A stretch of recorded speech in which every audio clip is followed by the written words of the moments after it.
Hey guys, Wyatt Claypool here. I know I'm a conservative, so maybe this doesn't mean much coming from me, but the Liberal Party leadership race is remarkably boring, and especially Mark Carney's campaign. This guy is supposed to be a political juggernaut, supposedly, who can take on and beat Pierre Poilievre in the 2025 federal election.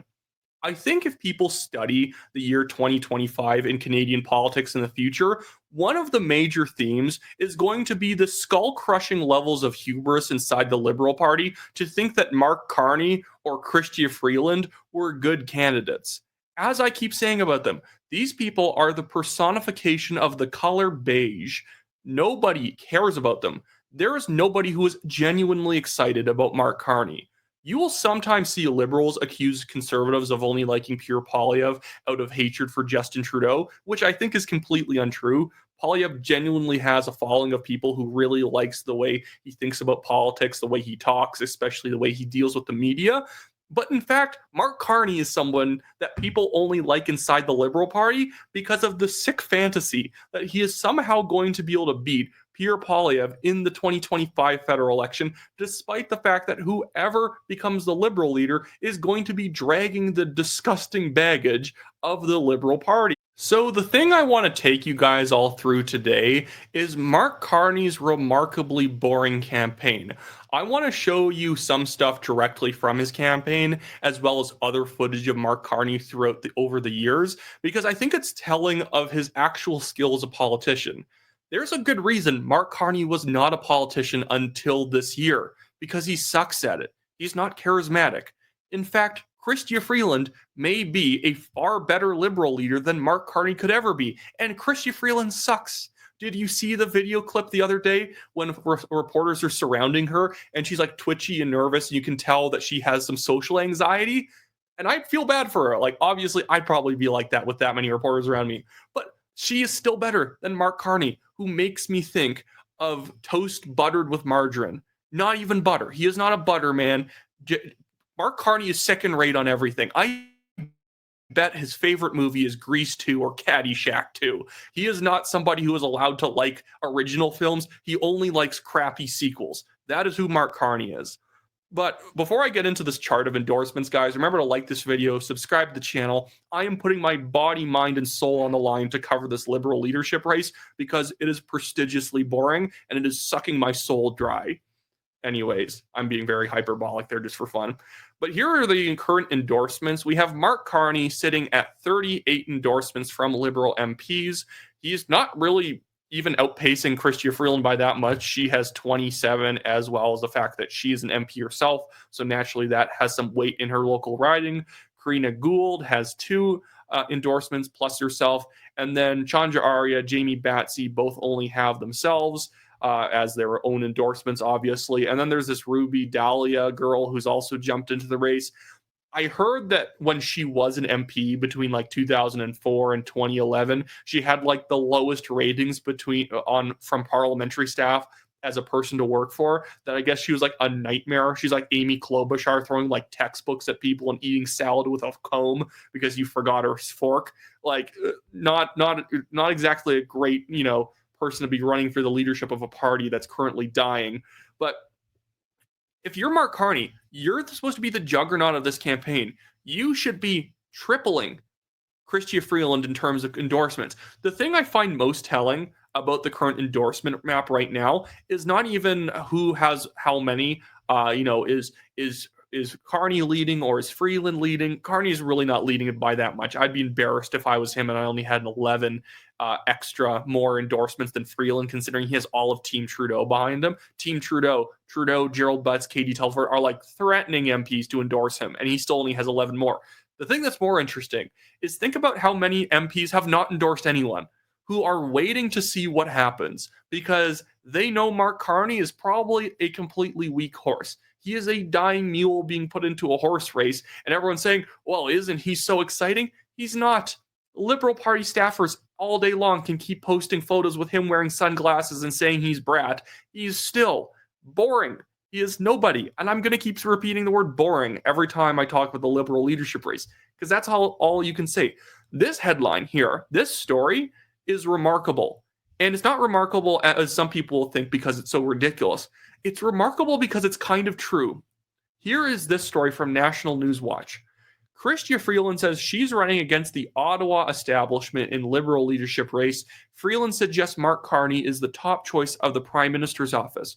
Guys, Chrystia Freeland is almost as establishment as you could get in Canadian politics. She has been there the entire time in the Trudeau government. She has been the deputy prime minister. She was the finance minister, which arguably is actually the real number 2 role in government because you touch on every area of government from the ministry with the purse strings. But she's right. She actually is the anti-establishment candidate of this leadership race outside of our boy Chandra Arya, the man so based he told a reporter when they asked him, "Do you know French?" No. And then just kept motoring on because, you know what? Maybe we shouldn't have to know French to be prime minister. He also only knows probably English 3/4 of the way. But who cares? Chandra's a good guy. He actually kind of is half a good guy. He actually pushes back against terror supporters and Khalistanis, which is natural because he's one of few Hindu Canadian politicians in politics who's actually elected. But again, this is actually true. Freeland is the anti-establishment candidate because Mark Carney is the Trudeau guy. He is literally Justin Trudeau's 4th term. Mark Carney has no support outside of the fact that Justin and Gerald Butts and Katie Telford are telling people to endorse him.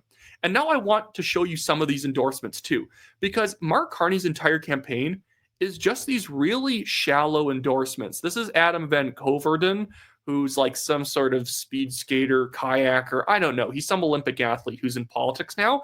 This is his endorsement video of Mark Carney. And literally all the Mark Carney videos from these MPs sound the exact same.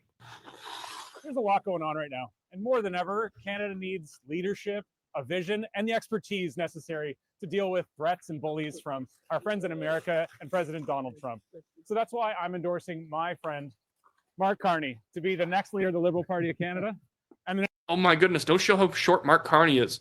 I don't even think Adam's supposed to be very tall, and Mark Carney looks like he's like his 5-year-old son here. Next Prime Minister of Canada. Mark, you got this, man. All right, man. Thanks, Adam. That means the world to me. I mean, being with the proven winner, someone who knows about teamwork, and this is what it's about. We all got to come together as Liberals, as Canadians, build the strongest economy that works for all Canadians, stand up for Canada against Donald Trump, get the best deal for Canada, and move forward. And, you know, there's no better day than today to let's go. Let's skate. There's never a better thing to do than skate on the canal. Exactly. Yeah. That was just awkward and weird. By the way, isn't Adam Van Coveren from like a specific solo sport? That's really funny if he is. And Mark Carney's like, of course, you know about winning and teamwork. He doesn't actually, he knows about winning, I guess, but technically solo. I think he might have been in something where there's like 2 people in it. Maybe he was in canoeing or whatever. I don't know. But all the videos are like this. I want to keep going. And here's a solo video of Mark Carney. It's just 14 seconds. I hope I don't get absolutely destroyed by copyright because there's music in this clip. But this is their attempt to make him interesting. Put on some hip music and editing. Just do a lot of fancy edits, and maybe we can suck some energy out of Mark Carney.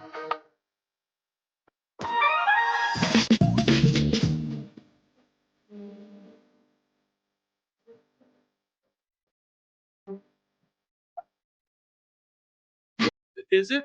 Could it be any clearer that there was not that many people in that room for Mark Carney? The low angles, the really tight shots of him talking to like one person demonstrates to me he is not holding big rallies. In fact, if you go to Freeland's page, she is actually having far larger rooms than Mark Carney is because she's somebody that people recognize. Look at any of the polling on name recognition. Nobody knows who Mark Carney is. Literally 26% of people know who he is. That's a terrible. That's an awful like record. Look at this video from which this guy, a liberal commentator and organizer, Evan Scrimshaw says, "Game, set, match, IMO," because Anita Anand is endorsing Mark Carney, a lady who I was terrified of would be in the race because I refuse to talk about Anita Anand. I refuse. I signed a contract somewhere saying I don't have to talk about Anita Anand. In fact, she blocked me for noting on Twitter. I didn't even tag her, but I just noted she's the most boring person in Canadian politics who was potentially going to run for leader, and she blocked me because of that, because she knows it's true. Over the past weeks, I've Oh my goodness, it's even echoey. She couldn't even film this thing without an echo. taken time to think about what is best for our country, our party, and our beautiful town of Oakville. I've spoken with Liberals, including the amazing supporters with me today, to discuss what is best at this time in Canada's history. And we agree that Mark Carney is the leader that Canada needs. I 13% of that room knows who Mark Carney is, but you got them to stand here. worked with Mark during the global financial crisis almost 20 years ago, and I saw at that time that Mark has the ability to steer Canada during very difficult times and to ensure that Canada comes out on top. So join us in supporting Mark Carney for Leader of the Liberal Party and Prime Minister of Canada. Sign up at liberal.ca. Apparently, she couldn't even get the thing to not echo. There's also only a few days left to even be able to vote in the Liberal leadership. So, guys, Michael Clark wasn't able to make it in the race, sadly. But if you want, because it's free, sign up to the Liberals to go vote for Chandra Arya, and then maybe Frank Bayless, and then maybe that Ruby lady, because she sounds like a psychopath, and I like that psychopath energy. Vote for any of those people, and then maybe vote for Freeland, because at least she's not Mark Carney. Because Mark Carney is here's the thing. He's not just bland. He also has, like, very destructive policies. They're hard to talk about because they're so boring, but he's a big supporter of central bank digital currencies. In fact, me and the National Telegraph were the ones who got Pierre Poilievre in the 22 leadership race to take his stance against CBDCs, which he actually made a major platform point of his leadership and has carried it forward, and then even it worked into his stump speech. We were some of the few people to actually get Poilievre to change that stump speech. It's not like, oh, he never changes and it's bland, but, you know, it was a solid stump speech he would give, and he would basically not change it because it was nearly perfect. But he did include our pitch on why he should ban central bank digital currencies, so that was good. But everything that Mark represents is like bureaucracy. I just think of Excel spreadsheets and like lists of regulations whenever I think of Mark Carney. You don't think of any of these Liberals as, like, again, personalities, as like change makers. Mark Carney feels like somebody who wears small glasses and looks at documents and makes edits. And he's never making edits to remove policies. He only ever adds. Here's another video that I thought was like, why would you even want this guy to give you an endorsement? If you were wondering if he was being backed by Team Trudeau, wonder no further. He got an endorsement from Seamus O'Regan. Now all he needs is the endorsement of Mark Miller, and he basically has the entire Trudeau wedding troupe. Hey, everybody. To paraphrase an old saying, history happens all of a sudden. And that certainly seems true over the last... I'm not even sure if this is Mark Carney. Seamus O'Regan and him almost look identical in a certain sense. month. Ukraine, the Middle East, Greenland, the 51st state. President Trump, again. You know, when I first entered politics, and that seems about 50 years ago, I made a promise to the people here that I would put the work first. That's why I'm not running for re-election. That I wasn't here for the show. I was here to do the job. And to do any job well, you need to be realistic about what needs to be done. You need to see things as they are, not as you wish them to be. That's hilarious to say, because the wish casting behind Mark Carney's candidacy is insane. Even Frank Graves and Ecos are putting out borderline fake polls to pretend the Liberals have momentum throughout this leadership. They don't. Even Frank knows they don't have momentum. He's having to manipulate his data to pretend that the electorate the next election is going to be like 60% graduates, like university graduates. That's never been the turnout in any election. Maybe 50%, usually around 48. You're not getting 55, 60% university grads. But, like, you know, we can't just wish for something like whatever he said about wishing. It's like, dude, Mark Carney is literally a wish cast candidate. He is a empty box. People are putting all their hopes and dreams into, pretending he represents it. He represents nothing. Canadians want change. That's clear. And if we're being honest with ourselves and with each other, that has probably been clear for a little while now. So knowing that Canadians want change, we got two choices.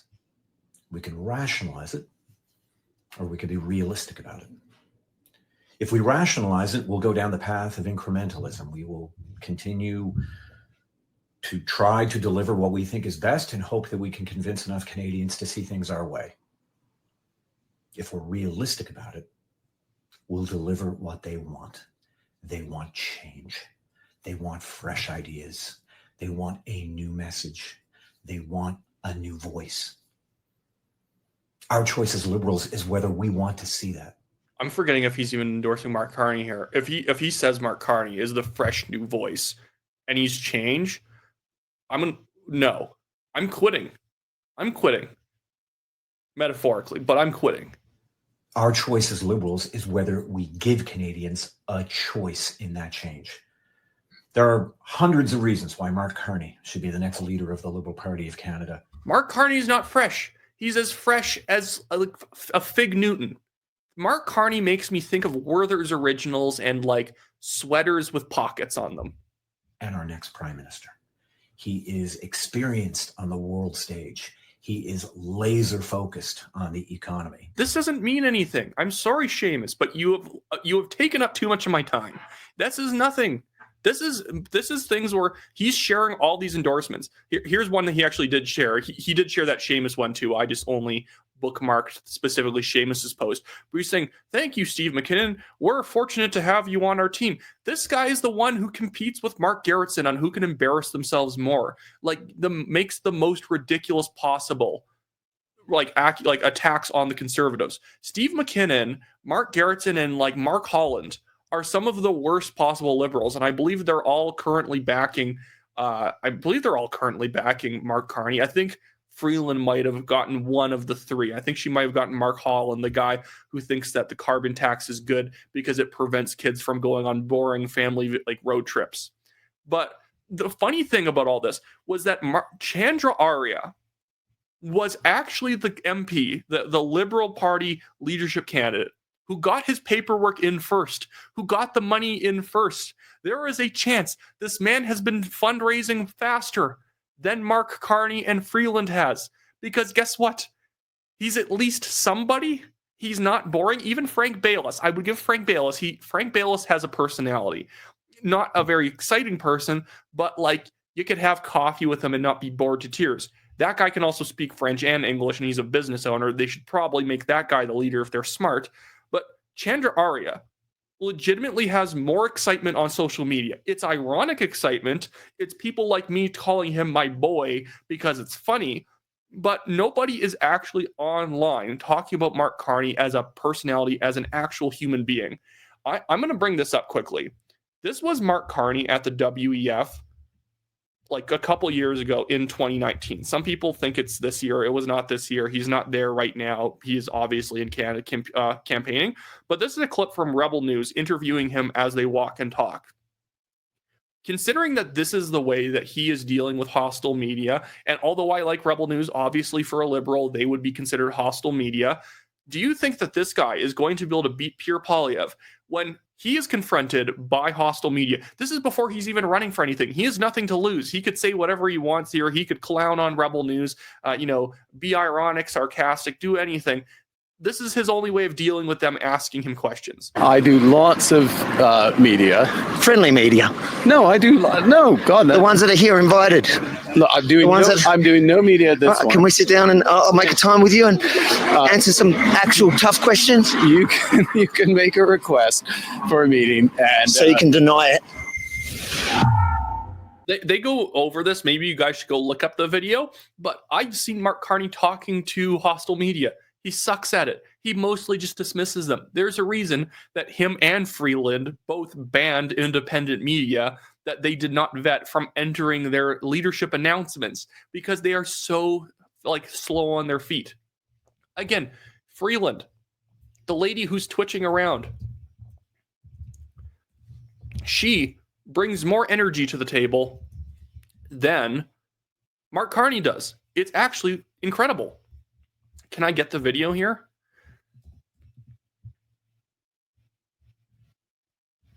Trying to find the Twitchy video of Chrystia Freeland. I don't need to do this. I know this is wasting a little bit of time. But, like, she genuinely, like, I can't find it here by looking up Twitchy. It doesn't matter. You guys have all seen the tape of her, like, actually shaking as she's talking to media. More charismatic. Legitimately, more charismatic. She is an actual anti-establishment candidate because Mark Carney is being propped up so hard by Trudeau. They're papering over all of his flaws.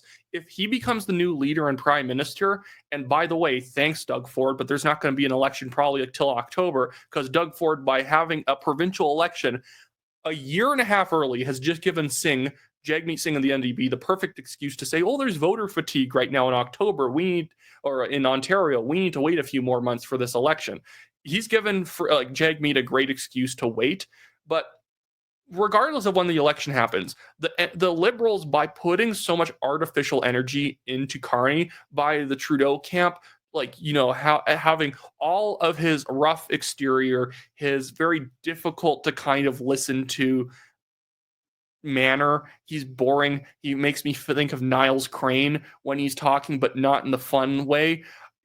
That they're going to have him get on stage with Poilievre, and he's going to get crushed, and they're going to wonder what happened. This feels like the 2016 Democratic primary between Hillary Clinton and Bernie Sanders.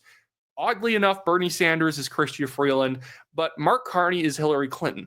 He should be putting away Chrystia Freeland and his other competitors really quickly here, and he's not. That was the big flaw in Hillary's campaign. Bernie Sanders is a terrible presidential candidate, and she took until like the very end to finally beat him. That demonstrated that she did not have a lot of momentum. She did not have real love in the electorate. That's what's going to happen. Freeland is going to barely lose to Carney. Maybe she even wins, and then we're in a completely different timeline. But if Carney barely wins, they'll pretend that, it was a hard-fought battle. She was a tough competitor. She is not. She is a bad candidate too, but she's a bad candidate with even less support than he does behind the scenes from the Trudeau people. She is like Arif Farani endorsing her. That's like one of the few ministers endorsing her.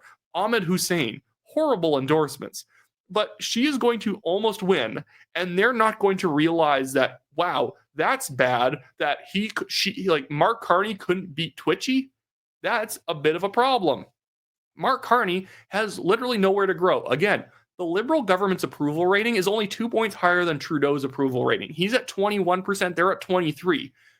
Do you think Mark Carney then opens up another 20% of accessible voters who might vote Liberal? That's how many more voters. There's a difference between your actual support and your accessible voters. I've seen Nanos's power ratings on this, and it's an interesting way of looking at it. It doesn't even mean people are voting for you, but who is your accessible voter pool? The accessible voter pool for the Conservatives right now is like almost 2/3 of Canadians. The accessible voter pool for the Liberals right now is like 40%.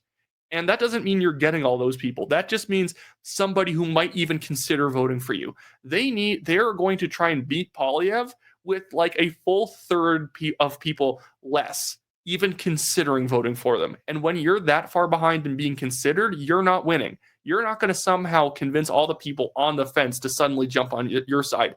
Poilievre doesn't even need the voters on the fence. He already has enough people solidly in his camp voting for him that he can pull this thing off.